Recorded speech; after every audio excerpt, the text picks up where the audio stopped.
King Thrushbeard. A king had a daughter who was beautiful beyond all measure, but so proud and haughty withal, that no suitor was good enough for her. She sent away one after the other, and ridiculed them as well. Once the king made a great feast and invited thereto, from far and near, all the young men likely to marry. They were all marshalled in a row according to their rank and standing. First came the kings, then the grand dukes, then the princes, the earls, the barons, and the gentry. Then the king's daughter was led through the ranks, but to every one she had some objection to make. One was too fat, the wine cask, she said. Another was too tall, long and thin, has little in. The third was too short, short and thick is never quick. The fourth was too pale as death. The fifth too red, a fighting cock. The sixth was not straight enough, a green log dried behind the stove. So she had something to say against every one. But she made herself especially merry over a good king who stood quite high up in the row, and whose chin had grown a little crooked. "Well," she cried and laughed, "he has a chin like a thrush's beak." And from that time he got the name of King Thrushbeard. But the old king, when he saw that his daughter did nothing but mock the people, and despised all the suitors who were gathered there, was very angry, and swore that she should have for her husband the very first beggar that came to his doors. A few days afterwards a fiddler came and sang beneath the windows, trying to earn a small alms. When the king heard him, he said, "Let him come up." So the fiddler came in his dirty ragged clothes, and sang before the king and his daughter. And when he had ended, he asked for a trifling gift. The king said, "Your song has pleased me so well that I will give you my daughter there, to wife." The king's daughter shuddered, but the king said, "I have taken an oath to give you to the very first beggar man, and I will keep it." All she could say was in vain. The priest was brought, and she had to let herself be wedded to the fiddler on the spot. When that was done, the king said, "Now it is not proper for you, a beggar woman, to stay any longer in my palace. You may just go away with your husband." The beggar man led her out by the hand, and she was obliged to walk away on foot with him. When they came to a large forest, she asked, "To whom does that beautiful forest belong?" "It belongs to King Thrushbeard. If you had taken him, it would have been yours." "Ah, unhappy girl that I am! If I had but taken King Thrushbeard!" Afterwards they came to a meadow, and she asked again, "To whom does this beautiful green meadow belong?" "It belongs to King Thrushbeard.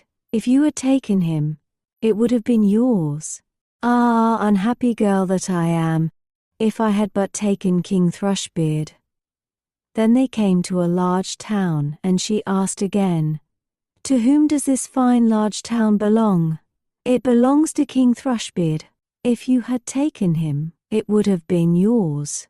"Ah, unhappy girl that I am! If I had but taken King Thrushbeard!" "It does not please me," said the fiddler, "to hear you always wishing for another husband. Am I not good enough for you?" At last they came to a very little hut, and she said, "Oh goodness, what a small house! To whom does this miserable, mean hovel belong?" The fiddler answered, "That is my house and yours, where we shall live together." She had to stoop in order to go in at the low door. "Where are the servants?" said the king's daughter. "What servants?" answered the beggar man. "You must yourself do what you wish to have done. Just make a fire at once, and set on water to cook my supper. I am quite tired." But the king's daughter knew nothing about lighting fires or cooking, and the beggar man had to lend a hand himself to get anything fairly done. When they had finished their scanty meal, they went to bed. But he forced her to get up quite early in the morning in order to look after the house. For a few days they lived in this way as well as might be, and came to the end of all their provisions. Then the man said, "Wife, we cannot go on any longer eating and drinking here and earning nothing. You weave baskets." He went out, cut some willows, and brought them home. Then she began to weave, but the tough willows wounded her delicate hands. "I see that this will not do," said the man. "You had better spin. Perhaps you can do that better." She sat down and tried to spin, but the hard thread soon cut her soft fingers so that the blood ran down. "See," said the man, "you are fit for no sort of work. I have made a bad bargain with you.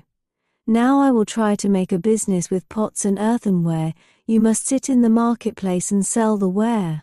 "Alas," thought she, "if any of the people from my father's kingdom come to the market and see me sitting there, selling, how they will mock me."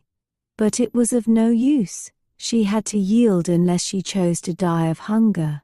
For the first time she succeeded well, for the people were glad to buy the woman's wares because she was good-looking, and they paid her what she asked. Many even gave her the money and left the pots with her as well. So they lived on what she had earned as long as it lasted. Then the husband bought a lot of new crockery. With this she sat down at the corner of the marketplace and set it out round about her ready for sale. But suddenly there came a drunken hussar galloping along, and he rode right amongst the pots, so that they were all broken into 1,000 bits. She began to weep and did now know what to do for fear. "Alas, what will happen to me?" cried she. "What will my husband say to this?" She ran home and told him of the misfortune. "Who would seat herself at a corner of the marketplace with crockery?" said the man. "Leave off crying. I see very well that you cannot do any ordinary work.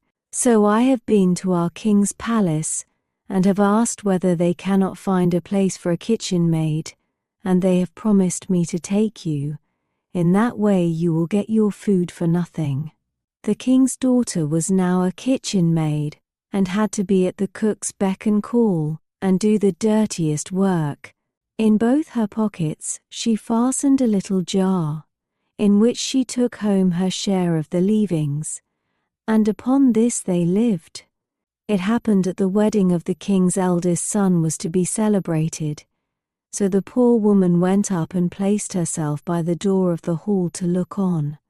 When all the candles were lit, and people, each more beautiful than the other, entered, and all was full of pomp and splendor, she thought of her lot with a sad heart, and cursed the pride and haughtiness which had humbled her, and brought her to so great poverty. The smell of the delicious dishes which were being taken in and out reached her, and now and then the servants threw her a few morsels of them. These she put in her jars to take home. All at once the king's son entered, clothed in velvet and silk, with gold chains about his neck.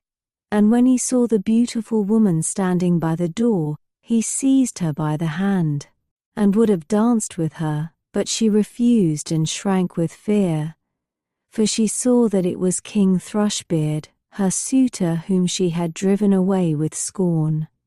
Her struggles were of no avail. He drew her into the hall, but the string by which her pockets were hung broke, the pots fell down, the soup ran out, and the scraps were scattered all about.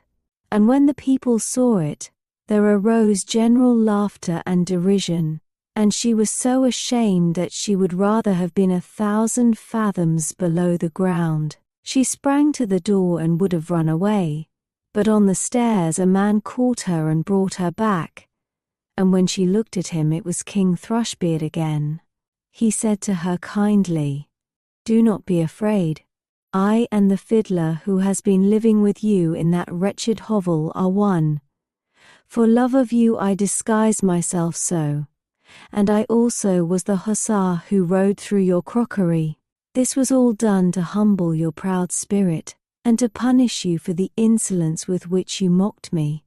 Then she wept bitterly and said, "I have done great wrong and am not worthy to be your wife."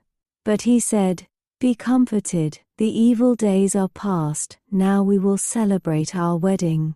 Then the maids in waiting came and put on her the most splendid clothing, and her father and his whole court came and wished her happiness in her marriage with King Thrushbeard. And the joy now began in earnest. I wish you and I had been there too. Please like and subscribe for more bedtime tales.